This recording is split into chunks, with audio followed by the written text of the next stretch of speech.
Yes, Strength and Hope, taking from the great Angloga Junction album. Stonebwoy, Charlie, welcome to the studios. Hits 103.9. Charlie, welcome. Thank you very much, bro. Stonebwoy, Charlie, Strength and Hope. And I know that if you don't have strength and hope, you can reach high places in life. Amen. So I believe this is a very inspirational track for anybody out there. Just go get the Angloga Junction album and listen. Stonebwoy. Boss man. Assuming that I sacked you from the studio for arriving late, what will be your initial reaction?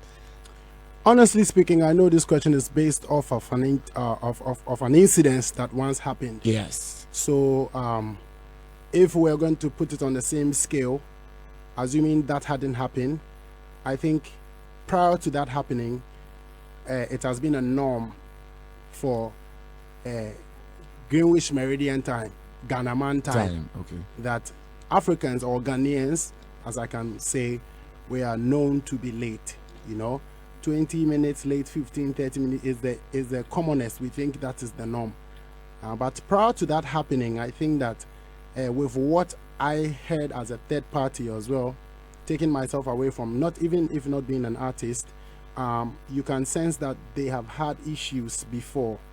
So like the guy was saying, this is not the first time, this is not the second time, so he had a reason to do so that I can't justify, because only him knows. And per the arrival of my own brother Kidi'S, the artist, I think that he was 30 minutes late, like the thing said, right? And they had a few more minutes to be able to run. So it was solely to the discretion of the presenter to either manage the few 30, because honestly we have all been late before at several places, especially even interviews, sometimes even boarding your flights. Sometimes one time they almost took off my baggage, so lateness is part of us.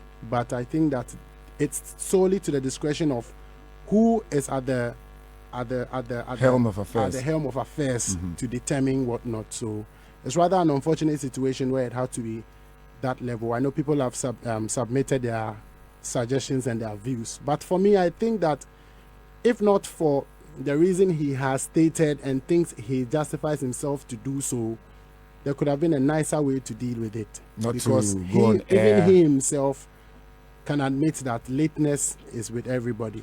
Yeah, because I was encourage one another to also always show up on time, because you can't tell. Yeah, because I was thinking that, assuming maybe Teddy Riley was in a live Skype chat with him and he had to be in the studio, he would have to choose between the two, and he's going to be hot. I'm just assuming he was talking to somebody very important, and it coincided with your time. Probably at that time there was some business deal going down. The artist was talking to somebody or had a legitimate reason. Yes, but I think he was not allowed to speak so that the same way publicly as the presenter had a reason to do what he did, that he also couldn't have the opportunity to express himself why he could justify his lateness, so that then we know that both parties have given their point and it will be left to the masses to judge. But however, I think next time we will all know what to do to avoid embarrassment, and also the presenter would also have to take it easy, because maybe it has happened twice or three times, and it is probably even more than that, and we were not there. But it was the end that we all saw. How he dealt.